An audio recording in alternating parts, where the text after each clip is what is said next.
Welcome to A Student of Leadership, a micro-podcast where leaders are made one habit at a time.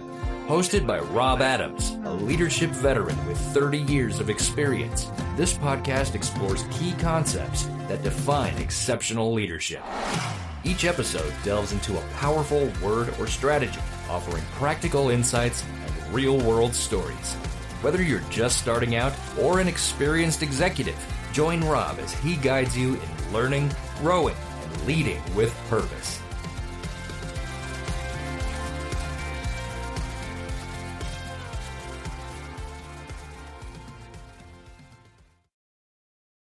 Hello, everyone, and welcome to A Student of Leadership.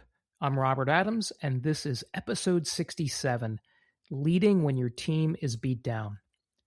This week's play is naming the 3 things that will not move. Now, I want you to hold on in mind just for a little while, and we'll get into it.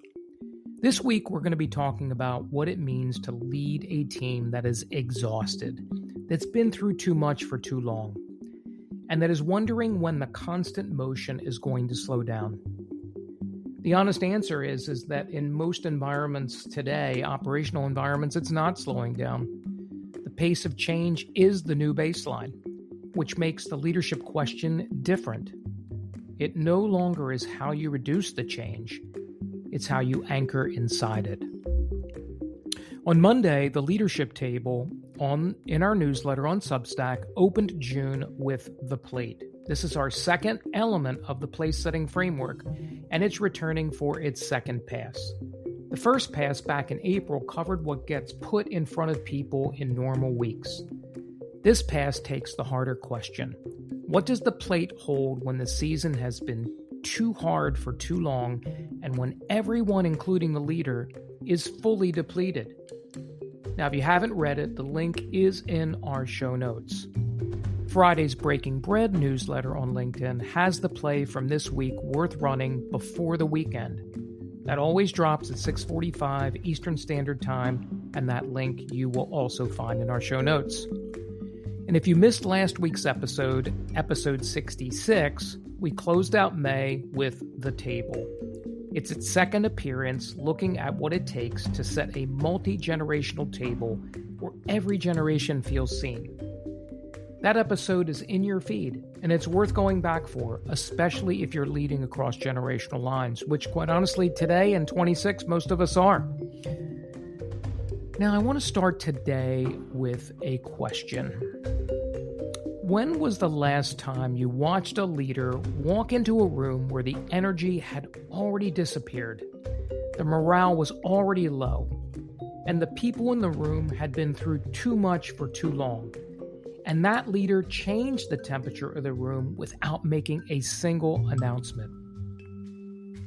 That's what we're going to be talking about today. Not the dramatic turnaround, the steady leader in an exhausted organization, and what they do that almost nobody trains for. In August 2024, Damola Adamolekun became CEO of Red Lobster. He was 35 years old. He was the youngest CEO in the history of the company. The chain had just filed bankruptcy 3 months before he took the job. Stores were closing, long-term staff were leaving, and the endless shrimp promotion that helped accelerate the collapse was already a punchline.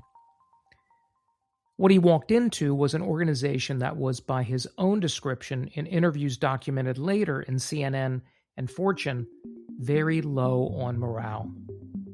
In fact, he used the phrase, "people were beat down."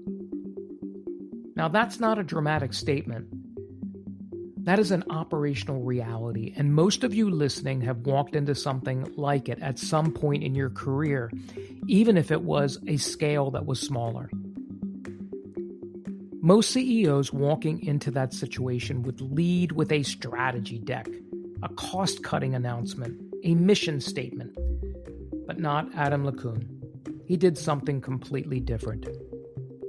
Before he was officially in the role, he quietly visited Red Lobster locations across the country.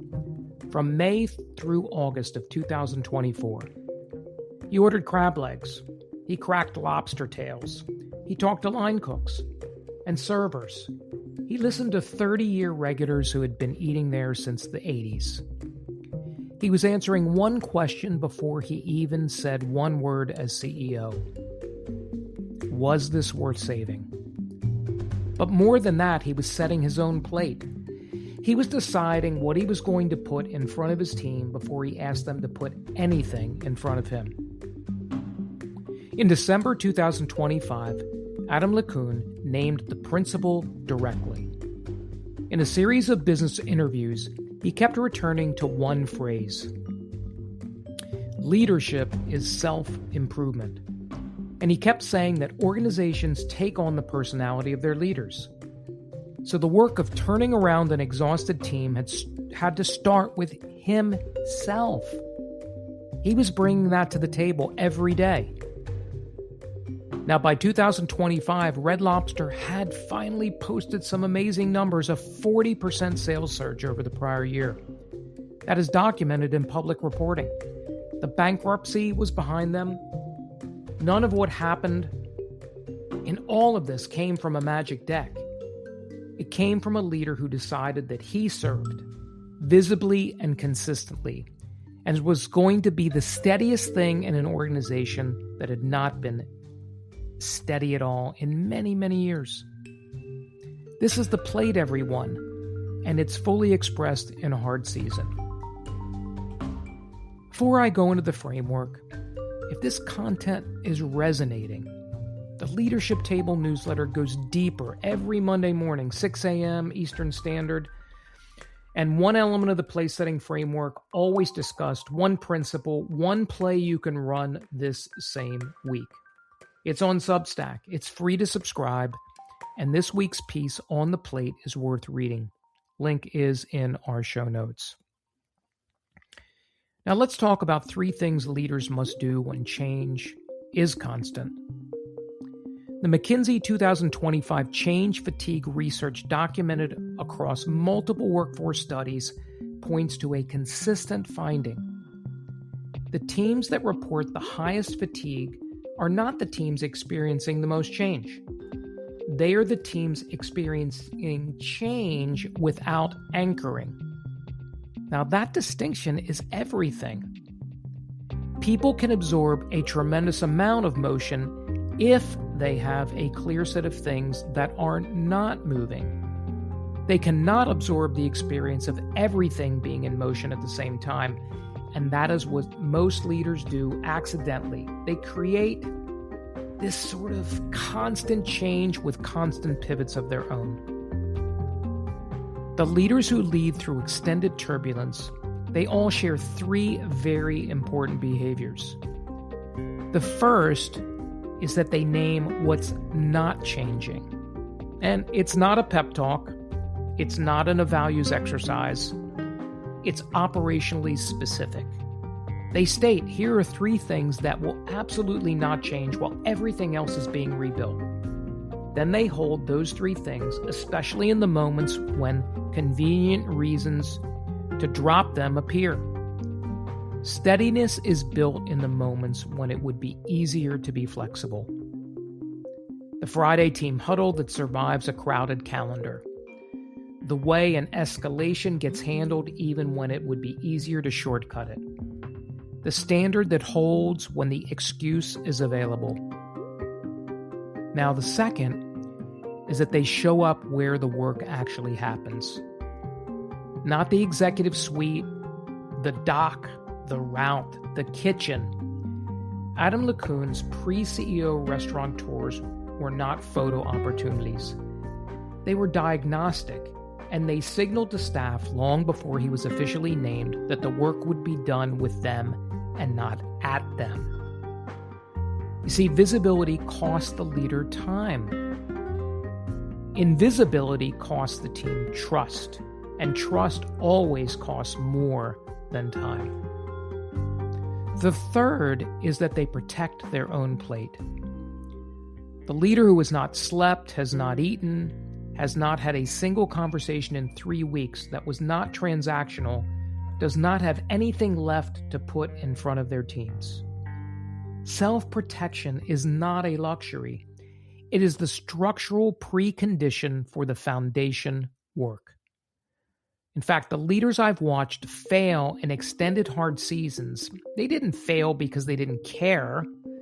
They failed because they were running on empty, and an empty leader cannot serve a steady plate. Now, AI is accelerating operational change in every industry today and will continue to accelerate. The pace of disruption that used to take 3 years now happens in 3 months. In food distribution specifically, the pace of operational change right now is unlike anything I've seen in 30 years. Routing systems, order systems, fulfillment systems, customer-facing tools. They're changing fast and they're changing constantly. What AI accelerates, it cannot replace. It cannot decide what stays the same when everything else is moving. That, everyone, is a leadership choice, and it has to be made deliberately. AI can flag the pattern of change. The leader has to choose what to anchor against it. Now I ask you, what is on your plate right now that your team is counting on staying steady? The Leadership Table newsletter is on Substack every Monday morning. This week's piece on the plate, an Adamolekun story, and the 3 steadiness behaviors is there waiting for you. Link in the show notes. Friday's Breaking Bread on LinkedIn has the play from this week worth running before you enter the weekend. That link is also right there in the notes. And next week, we move to the knife at its second appearance. The knife was first about conflict without casualties. It returns now with a harder question. What does precision look like when you have no positional authority? Influence without title. Pure knife work, but without the handle. Please subscribe to Apple Podcasts or Spotify so you don't miss it, and both links are in the show notes. If this episode gave you something, share it with another leader who's running their team through extended change right now and feeling the weight. Or leave a review on Apple Podcasts. It will help leaders find the space they need. Run the play this week. This week's play, name the 3 things that will not move. Pick 3 things. Name them to your team. Hold them visibly when easier choices appear. That is the plate in an exhausted season. That is the work, everyone. Thank you so much for listening to another episode of A Student Leadership. I'm Robert Adams, and I, like you, am still learning. Take care, everybody. Thanks for tuning in to this episode of A Student of Leadership. Leadership is about who we become and how we help others grow. If you found value in this podcast, share it with a fellow leader and connect with Rob on LinkedIn or leave a review. New episodes drop weekly, so don't forget to subscribe to stay connected. Until next time, keep learning, growing, and leading with intention. Remember, great leaders are made one habit at a time. See you next time on A Student of Leadership.